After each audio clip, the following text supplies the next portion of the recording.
By the end of the Age of Strife, a curious and ancient Terran culinary practice was revived on numerous planets as the Imperium was starting to expand. Legend has it that there were in ancient Terra such establishments solely dedicated to serve sustenance for the wealthy, high society.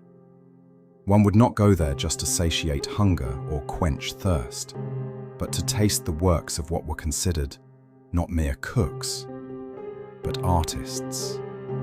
Many of these so-called chefs meticulously and sometimes fanatically prepared their creations.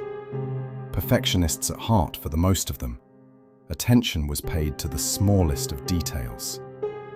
Cooking times counted to the second, an obsessive art form dedicated to deliver the most perfect of culinary experiences to the most distinguishable guests.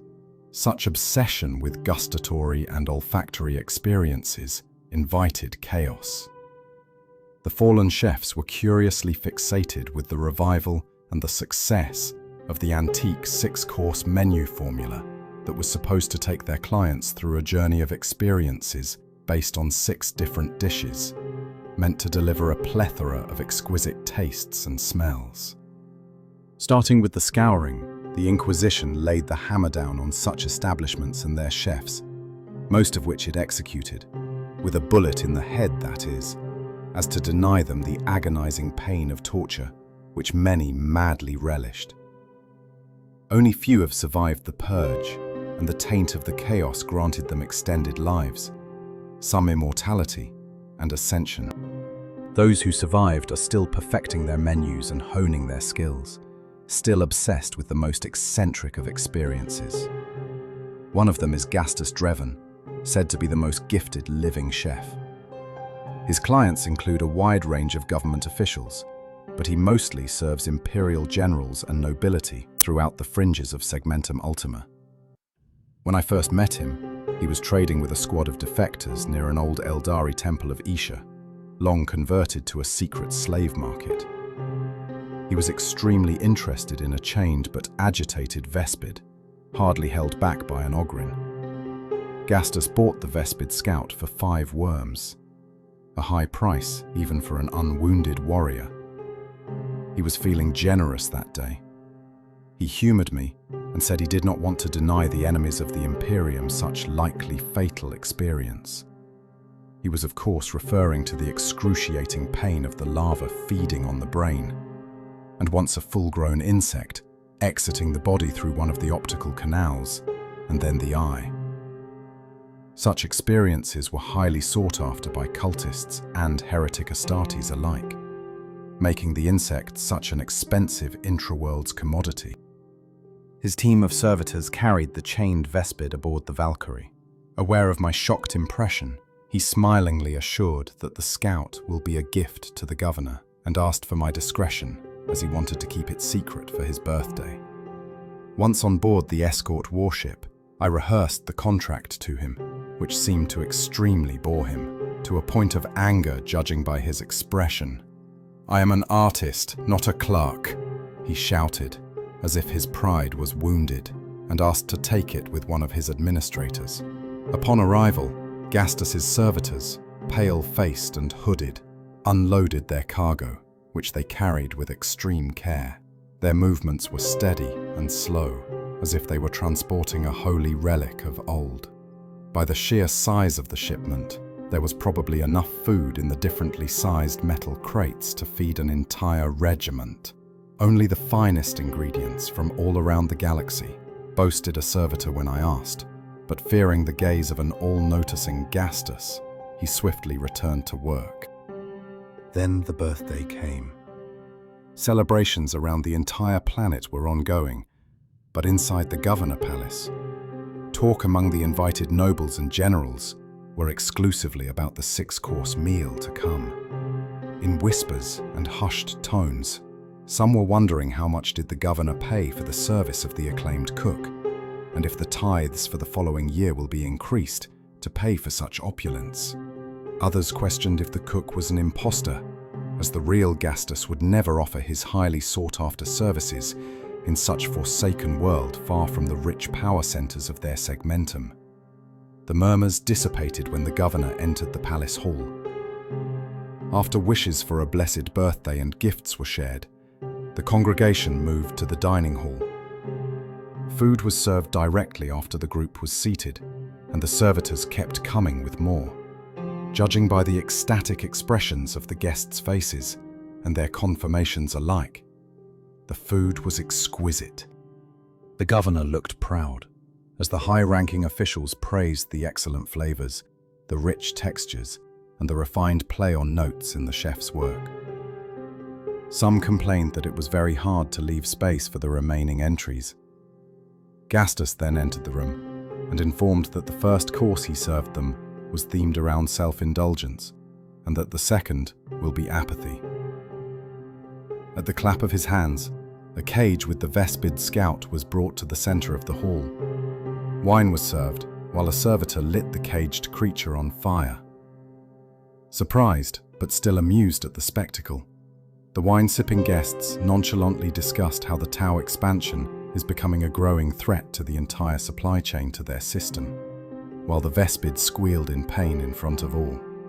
After the fire receded, Gastus went to the cage and with a knife removed the carapace from the burned body, then started cutting pieces of meats that the servitors distributed in turn to the guests.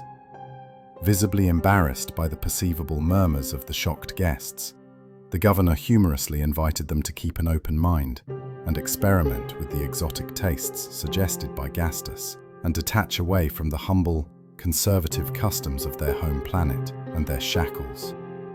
At least for the duration of the festivities. The combination of the tender Vespid meat with the wine left the congregation at a loss of words, almost ashamed at enjoying the meal. "To lust," now shouted Gastus, after which a cloaked Xenos female started chanting an incomprehensible song, while professional dancers flooded the room. At the sight of these angels, as the now standing governor called them, the guests, as if hypnotized by the music and mesmerized by the charm of the dancers, slowly flocked to join the choreography. Lulled by wine, the slow dance turned to embrace, and what started as an embrace turned to something utterly sordid and sinister. With louder screams from the formed couples becoming more distinguishable, the guards stationed at the corners of the room, me included, rushed to the center.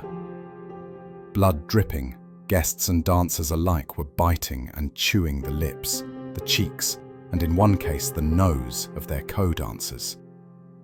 Sharp screams of pain were heard, yet no participant broke the embrace, nor the frenzied dance. The guards, at a loss of what to do, panicked and turned to the captain, who finally barked an order to shoot the dancers. The interrupted guests started wailing at the break of the performance, and in a fury started to attack the guardsmen, who, in self-defense, started shooting at them too. In the ensuing panic, I reached out for my pistol, when I saw a shade moving lightning fast between the falling guards. In the blink of an eye, the shady silhouette emerged out of nowhere in front of me, and in the last seconds, I could finally recognize her as the Xenos musician. She moved a claw-shaped sword that threw me hard and far to the corner of the room, my severed arm laying few meters from me. I strenuously pushed myself to a sitting position in the darkness of the hall's farthest corner, in the hope of hiding from the demon. Thought for dead, I was able to watch Gastus approach the governor, who now did not have any lower lip, but dripping blood over his skinless chin and around his mouth. Gastus clapped his hands again, and a servitor dragged the wounded but still alive guardsman. He muttered, "They ruined your meal, Governor. Go on. The next course is rancor."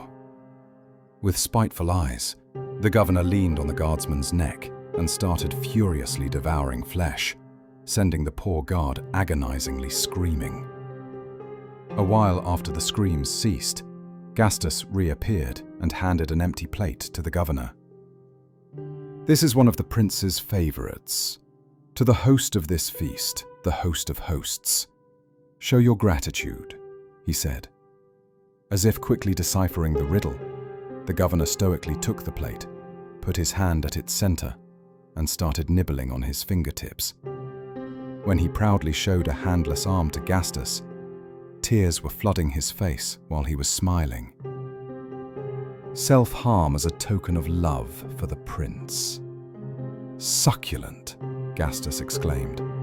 And now that you have their attention, the Eater of Souls offers the last course. Soullessness. The governor moving like an empty shell, although still smiling, paced to the closest table and laid on top of it. Gastus followed him and started devouring him at a demonically fast pace. After finishing, he roared as if utterly disappointed before regaining his calm. The chanter demon cautiously uttered the question from afar. "Not to your liking, my lord?" To which Gastus bitterly replied, "A master of an entire system, a man of position and influence. Yet such a small soul, no fiery dreams to feast on, no secret worth keeping. Ah, sheer dissatisfaction yet again." I hope you enjoyed this passage from a secret archived tract on Slaaneshi demons, found in the warded vaults of the Grey Knights. If you liked the video, please subscribe and click on the bell button for more content. This will enable us to produce similar videos in the future. Thank you.